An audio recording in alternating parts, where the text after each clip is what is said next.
DNA TV మన రాష్ట్రం మన ఛానల్. మీడియా మిత్రులందరికీ రజక కార్పొరేషన్ నుండి మా డైరెక్టర్స్ తరపు నుండి మా పెద్దల నుండి అందరికీ సహృదయంగా నమస్కరిస్తూ ఈరోజు మా కార్పొరేషన్ డైరెక్టర్స్ యొక్క ప్రమాణ స్వీకారానికి విచ్చేసిన మిత్రులందరికీ రజక సోదరులందరికీ బంధువులందరికీ ప్రత్యేక ధన్యవాదాలు తెలుపుతూ మా రజక జాతికి ఒక మంచి సుదినము అని ప్రముఖంగా మేము గట్టిగా నమ్ముతూ ఒక విషయాన్ని మీడియా పరంగా మేము వెల్లడించదలుచుకున్నాము.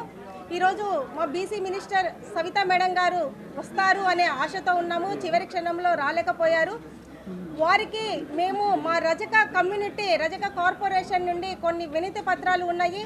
వాటిని మేము మేడం గారికి మెమరాండం ఇస్తూ కొన్ని సదుపాయాలు మాకు కావాలని కోరడం జరుగుతుంది. వారు మాకు మరీ టైం కేటాయిస్తాము అన్నారు. ఇప్పుడు రాలేకపోయినా ఈ మధ్య కాలంలో రాష్ట్ర కార్పొరేషన్ రజక కార్పొరేషన్ బాధ్యత తీసుకున్న తర్వాత మొదటగా ఆంధ్రప్రదేశ్లో రజక వెల్ఫేర్ కమిటీ ఏదైతే ఉందో అన్ని జిల్లాలలో మళ్ళీ పునః ప్రారంభం కావాలని GO 6ను ఇంప్లిమెంట్ చేయాలని ప్రిన్సిపల్ సెక్రటరీ గారికి అలాగే జిల్లా కలెక్టర్స్ గారికి మేము ఒక రిప్రజెంటేషన్ ఇచ్చాము. వారందరూ పెద్దలు సానుకూలంగా స్పందించి వాటి అమలు కోసము ప్రయత్నం చేశారు. ఇంప్లిమెంట్ చేస్తున్నారు. కొన్ని జిల్లాలలో వచ్చేసింది, మిగతా జిల్లాలో తొందరలో వెల్ఫేర్ కమిటీ ప్రారంభమవుతుంది. రెండవది GO నంబర్ 27 ఏదైతే గవర్నమెంట్ ఇన్స్టిట్యూషన్స్ ఉన్నాయో వాటన్నింటిలోన రజక సోదరులకు సోదరీమణులకు రావాల్సిన ఏదైతే ఉద్యోగాలు ఉన్నాయో అవి కేవలం రజకులకు మాత్రమే రావాలి అని మేము ఒక రిప్రజెంటేషన్ ఇచ్చాము.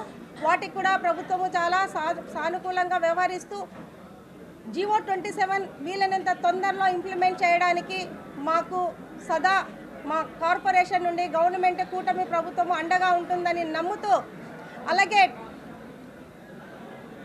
GO నంబర్ 27 ఉమ్మడి ఆంధ్రప్రదేశ్లో ఉన్నప్పుడు తీసుకున్న జీవో అది. ఇప్పుడు తెలంగాణ సపరేట్ అయిన తర్వాత అక్కడ కొన్ని గవర్నమెంట్ ఇన్స్టిట్యూషన్స్ మళ్ళీ కలుపుతూ 102 జీవోని ఇంప్లిమెంట్ చేసింది 2023లో. అక్కడ కొన్ని బీసీ హాస్టల్స్ కానీ సోషల్ వెల్ఫేర్ హాస్టల్స్ కానీ SC ST హాస్టల్స్ కానీ ఇంకా కొన్ని గవర్నమెంట్ ఇన్స్టిట్యూషన్స్లో ఉండే బట్టలు ఉతికే ఉద్యోగాలు కానీ కాంట్రాక్ట్స్ కానీ కేవలం రజకులకే ఇవ్వాలని అమెండ్మెంట్ చేసింది.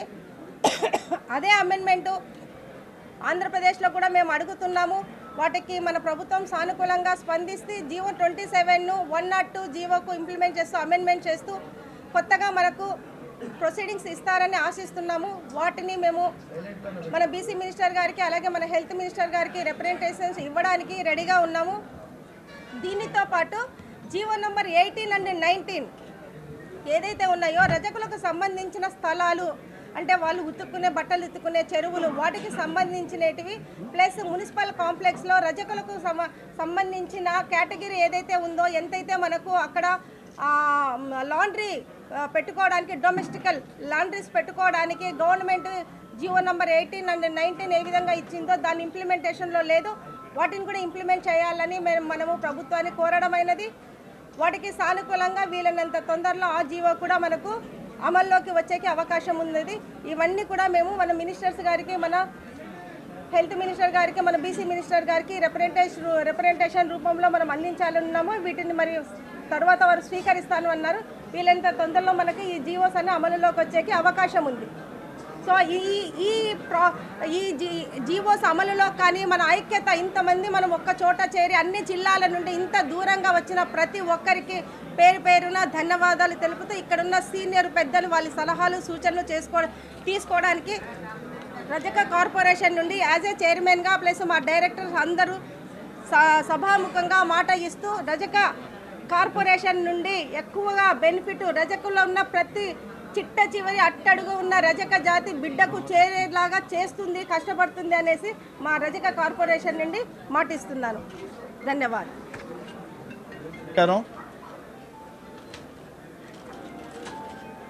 రజక వెల్ఫేర్ సొసైటీ డెవలప్మెంట్ కార్పొరేషన్ చైర్మన్గా ఇంతకుముందే ప్రమాణ స్వీకారం చేశారు శ్రీమతి సావిత్రి గారికి. వారికి హృదయపూర్వకంగా అభినందనలు తెలియజేస్తూ ఈ రోజున ఏదైతే డైరెక్టర్స్గా ప్రమాణ స్వీకారం చేస్తున్నారు. అందరికీ పేరు పేరున పేర్లు ఇయ్యమ్మా, పేర్లు వీళ్ళ పేర్లు ఇవ్వండి.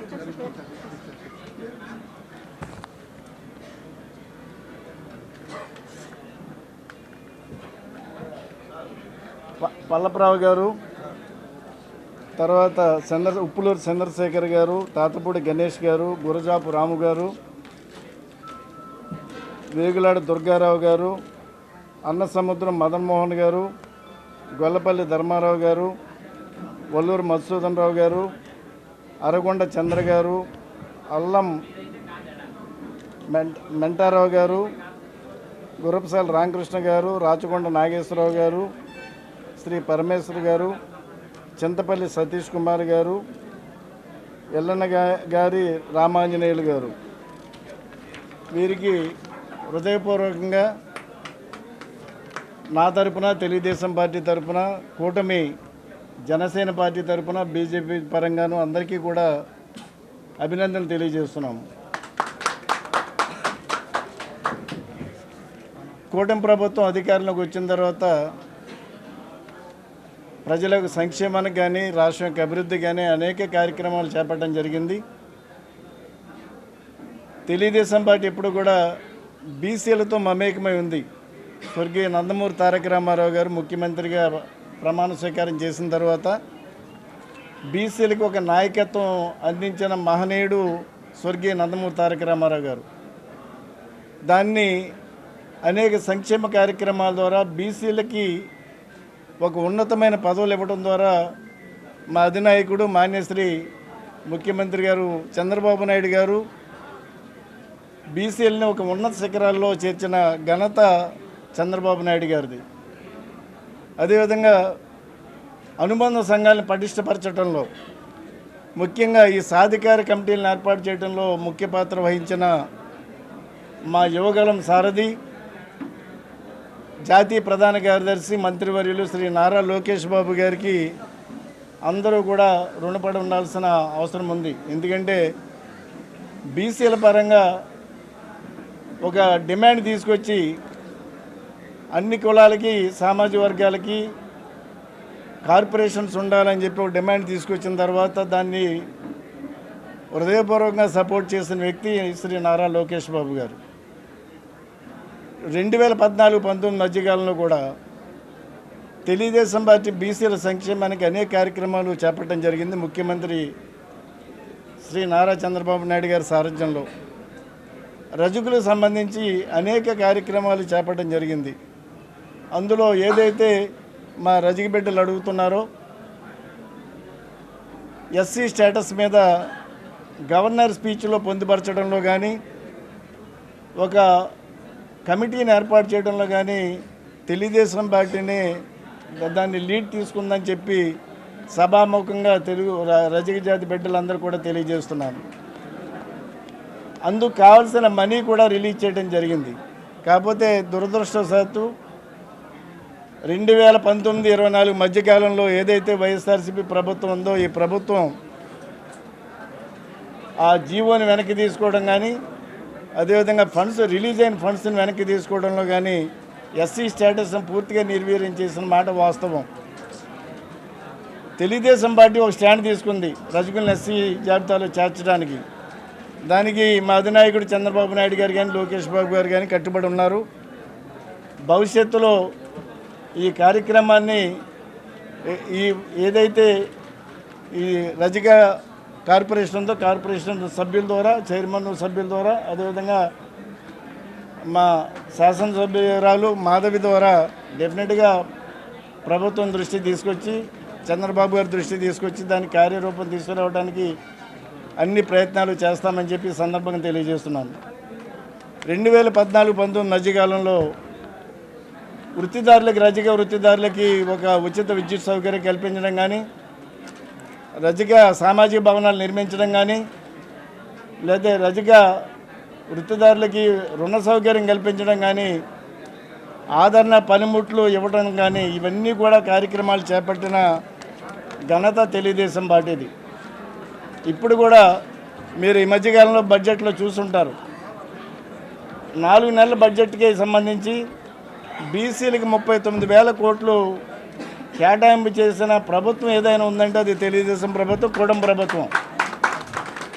ఇప్పుడు అందులో అన్ని కార్యక్రమాలు కూడా తొందరలోనే భవిష్యత్తులో రూపుదిద్దుకోబోతున్నాయి. ఇవన్నీ కూడా ఉన్నాయి. ఆదరణ పథకాన్ని పునరుద్ధరించడానికి పెద్ద ఆయన చంద్రబాబు గారు కృతనిశ్చయంతో ఉన్నారు. అదేవిధంగా బ్యాంకుల ద్వారా రుణ సౌకర్యం కల్పించడానికి కృతనిశ్చయంతో ఉన్నారు. రజక వృత్తిదారుల బిడ్డలకి ఎవరైతే వృత్తిలో ఉన్నారో వాళ్ళందరూ కూడా ఉచిత విద్యుత్ సౌకర్యం కల్పించడానికి కృతనిశ్చయంతో ఉన్నారు. ఇప్పుడు నేను ఏదైతే ఎస్సీ స్టేటస్ చెప్పానో దాన్ని కూడా ముందుకు తీసుకెళ్ళడానికి మా ప్రయత్నం మేము చేస్తాము. ఇన్ని కార్యక్రమాలు భవిష్యత్తులో జరగబోతున్నాయి. కాబట్టి ఈ కూటమి ప్రభుత్వం బీసీల యొక్క సంక్షేమానికి కానీ అభివృద్ధికి కానీ కట్టుబడి ఉంది.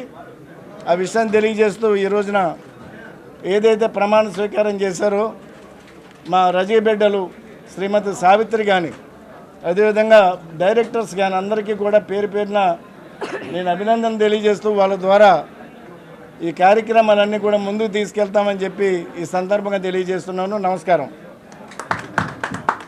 నమస్కారం అండి. ముందుగా సావిత్రి గారికి శుభాకాంక్షలు. రజక కార్పొరేషన్ చైర్మన్గా నియమితులయ్యారు బీజేపీ నుంచి. అదేవిధంగా 15 మంది డైరెక్టర్లతో ఈరోజు ప్రమాణ స్వీకారం చేసుకోవడం జరిగింది. రజక కార్పొరేషన్లో 15 మందిలో 12 మంది టీడీపీ నుంచి, 2 జనసేన నుంచి, అదేవిధంగా చైర్మన్ గారు బీజేపీ నుంచి రావడం అంటే కూటమి ప్రభుత్వం యొక్క లక్ష్యాన్ని చూపిస్తూ ఉంది. గడిచిన 5 సంవత్సరాల్లో ఏ కార్పొరేషను లేకుండా ఉన్న కార్పొరేషన్లన్నీ కూడా నిర్వీర్యం చేసి ఎక్కడా నిధులు లేకుండా ఏ ఒక్క కులానికి కానివ్వండి లేదంటే మతానికి కానివ్వండి అభివృద్ధి అనేది లేకుండా చేసింది వైసీపీ ప్రభుత్వం. అయితే మన కూటమి ప్రభుత్వం ఏర్పడగానే ఈరోజు ప్రతి కార్పొరేషన్ మీద దృష్టి పెట్టి మళ్ళీ దాని పునఃవైభవం తీసుకొచ్చే ప్రయత్నం మన చంద్రబాబు నాయుడు గారు చేస్తూ ఉన్నారు. అందులో క్రమంగానే ఈరోజు రజక కార్పొరేషన్ని ఏర్పాటు చేసి చైర్మన్గా ఈరోజు డైరెక్టర్లుగా నియమితులను చేశారు. అయితే ఇప్పటికే సంఘాలు నాయకులు ఎందరో రజకుల యొక్క హక్కుల కోసం పోరాడుతూ ఉన్నారు. అయితే ఇటు ఎమ్మెల్సీ గారు కానివ్వండి, ఎమ్మెల్యేగా నేను కానివ్వండి, డైరెక్టర్గా చైర్మన్గా మేడం గారు కానివ్వండి, అందరూ కలిసికట్టుగా ఆ యొక్క హక్కుల కోసం మేము కృషి చేస్తూనే మరోపక్క ఇలాంటి కార్పొరేషన్ల వల్ల భావితరాలకు ఎంతో ఉపయోగంగా ఉండాలి. వృత్తి వ్యాపారాల్లో లేని వారు అంటే భావితరాలు చదువుకొని ఉన్నత శిఖరాలు అధిరోహించి వారి వారి ఔన్నత్యాన్ని పెంచుకునే భావితరాల కోసం ఈ యొక్క కార్పొరేషన్ కానివ్వండి లేదంటే శాసన సభ్యులు కానివ్వండి పాటుపడాలి. సో దానికోసమని ఎక్కడెక్కడి నుంచి అయితే నియమితులయ్యారో డైరెక్టర్లు అందరూ కూడా వారి వారి ప్రాంతాల్లో ఉన్న భావితర పౌరుల మీద దృష్టి పెట్టి వారి చదువులు కానివ్వండి లేదంటే వారి ఉద్యోగరీత్యా కానివ్వండి ఇతరత్ర వారు పైకి వచ్చే అభివృద్ధి చెందాల్సిన అంశాల మీద దృష్టి పెట్టి మన కుటుంబాల్లో ఉన్న పిల్లలందరూ కూడా గొప్పవారు అయ్యేలాగా ఈ యొక్క కార్పొరేషన్ మనకి ఎప్పుడు సహాయ సహకారాలు అందించాలి. అదేవిధంగా శాసనసభ్యురాలిగా అదేవిధంగా ఎమ్మెల్సీ గారు కూడా ఖచ్చితంగా మన యొక్క ఈ జాతి ముందుకు తీసుకెళ్లే విధంగా మేము పాటు పడతాము అని చెప్పి సభాపూర్వకంగా మీడియాపూర్వకంగా చెప్పడం జరిగింది. అదేవిధంగా చంద్రబాబు నాయుడు గారు ఖచ్చితంగా మనకి ఇచ్చిన ఈ గౌరవాన్ని నిలబెట్టుకుంటూ మన అభివృద్ధి కోసం మన సంక్షేమం కోసం మనం పాటుపడాలి. అదేవిధంగా రాష్ట్ర ప్రజలందరికీ కూడా మనం ఉపయోగపడాలి అని చెప్పి కోరుకుంటూ మరొక్కసారి నియమితులైన ప్రతి ఒక్క డైరెక్టర్ గారికి చైర్మన్ గారికి శుభాకాంక్షలు చెప్తూ సెలవు తీసుకుంటాం.